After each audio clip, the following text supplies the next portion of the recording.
You don't do the work of self-definition, what you give up is agency. And it's one of the most important reasons why a lot of people end up feeling lost or out of control of their lives. It's something that it's a concept that we should have been taught when we were young, but most of us were not.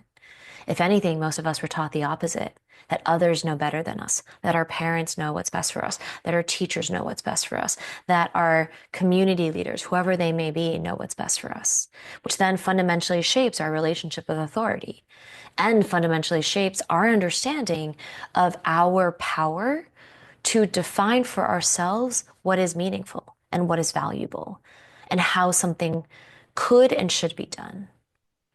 Self-definition affects everything in our lives because it affects our definition of self, of worthiness, of value, of success, of joy, of love. If you were taught that love looked a certain way and someone said, this is what love is, this is what love looks like, and you did not question it or did not give yourself the opportunity to redefine it at some point down the line, then your understanding of love is not from a place of self-definition. It is from a place, it is from kind of this mixed place of societal, familial, like other people's definitions, plus your experience, right? So not to say that there's no part of it that's your own, but oftentimes how we understand it is more often rooted in someone else's explanation to us of what it is, and then us understanding that concept or experience through that lens. Because until we've redefined it, for example, success is one where we often, most of us have suffered this gap. Success oftentimes, growing up, like I was told it was head of a company, the top title you can get, the most money you can make, corner office or some equivalent that was a very nice office, but it's your own office, certainly with a window. It is the ability to own your own home. It was very asset driven. It was being able to have a college fund for your kids. It was having potentially two cars. It was like these very specific things. And I feel fortunate because I questioned it very early, but I didn't quite redefine it for myself until I started working because I didn't have the experience to really kind of tie it back. But at least in the work context, but I did in school, where it was like, of course, 100 or A plus, 99 was not good enough. Um, and constantly being compared to other people. So not only did I understand that success was quantitative, or was told success was quantitative, and you need to constantly be measuring yourself against other people who are better than you, because then they become the bar. In school, I had to test that, right? Because I was not getting 100 every time. I was not the top of the class every time. And you had to reconcile the experience of not being the top of your class or the highest grade or the perfect score with what you actually were. And in that gap is where the friction comes. But depending on whether you understood, you had the opportunity to redefine success on your own terms and set the bar for yourself, not based off anybody else.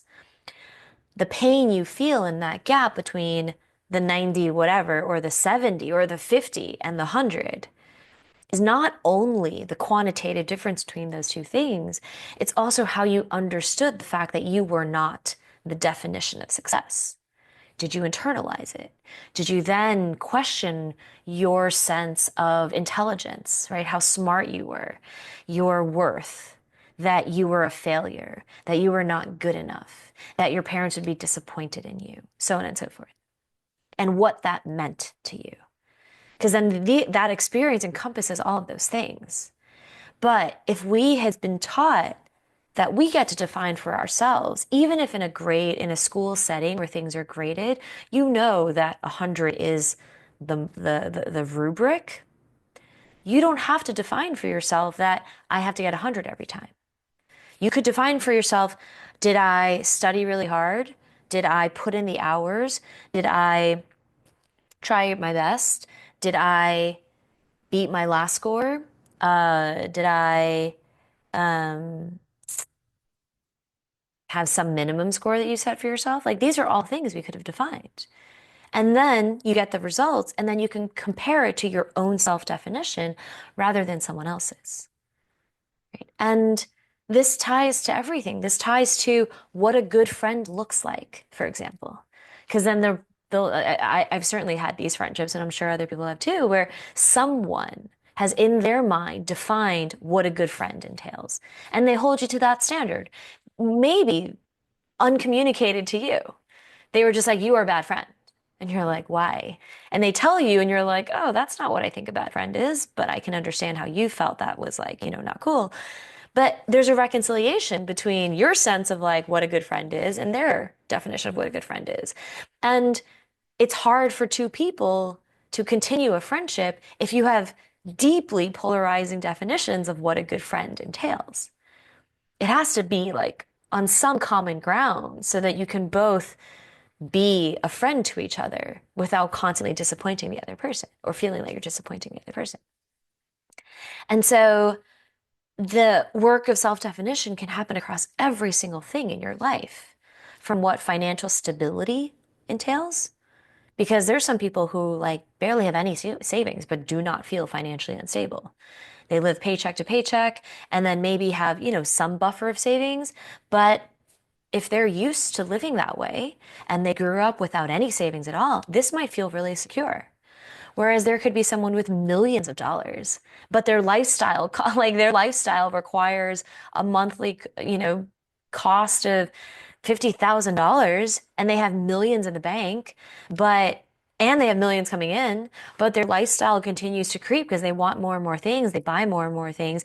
They have to maintain more homes, cars, whatever, kids, like help, support for the home, um, experts, lawyers, accountants.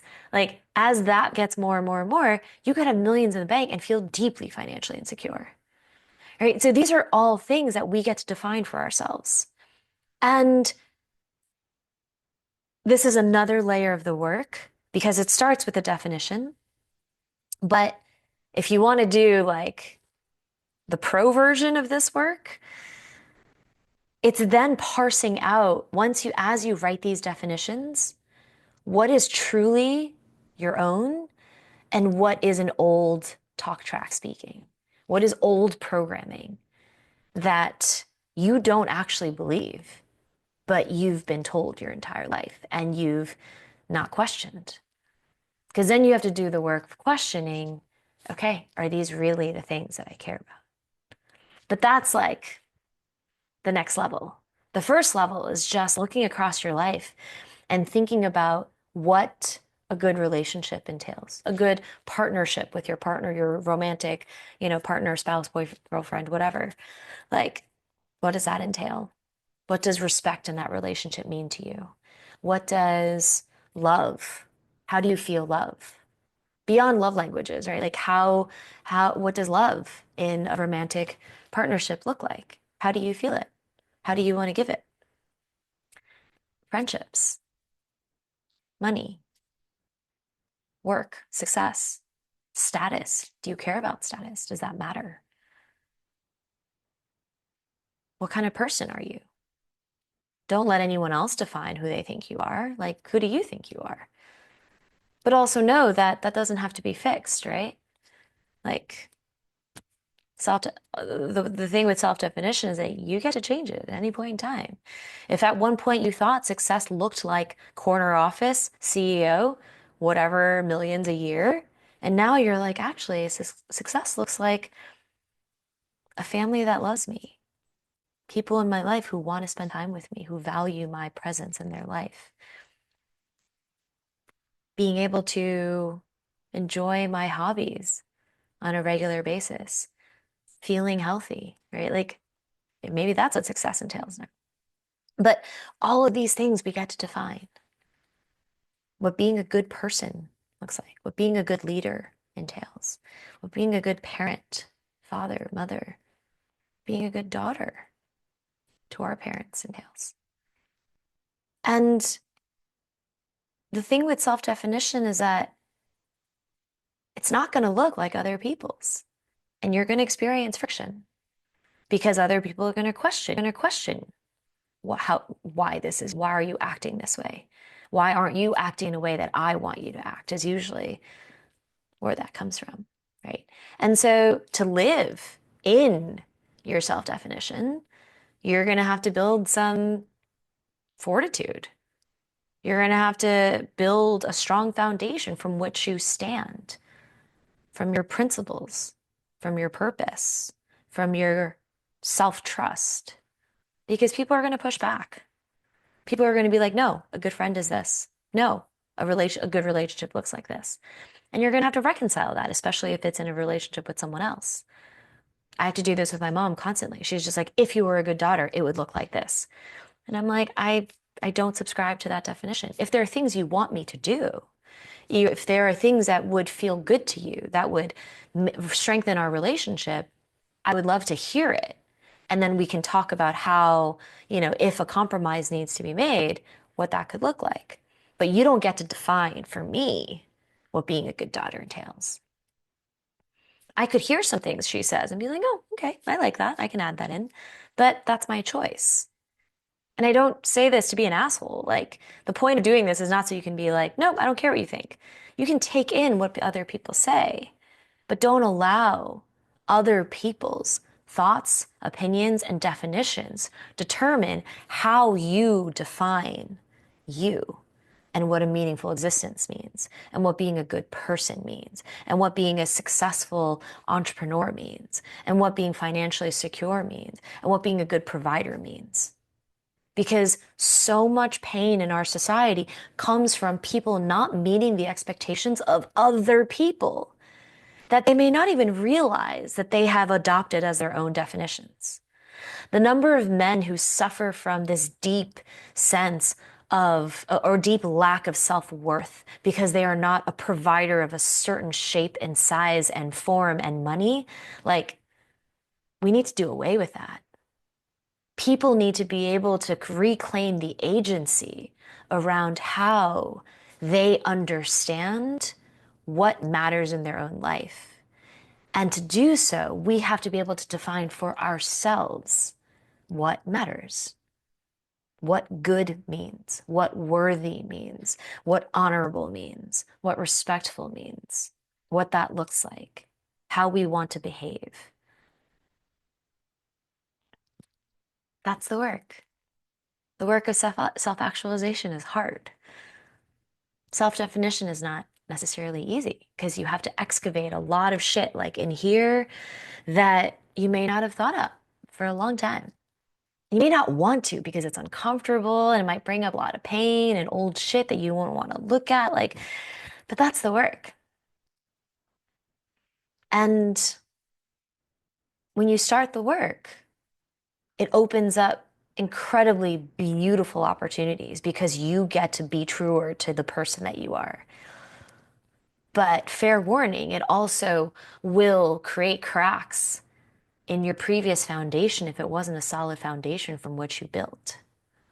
If it wasn't rooted in you, if it was rooted in other people, in society, in these amorphous things that you adopted. So it's hard work, but the work of living a meaningful life isn't easy work. None of this is meant to be easy, especially if you want to be on that deathbed, looking back on your life and knowing that you didn't waste any of it, knowing that you made the most of it, knowing that you lived from a place of truth and honor and love and meaning. This is the work. And if you want help with the work, we meet every week for free. It's just a group of people who want to support each other in doing this work. And I'll be there if you want any guidance on that.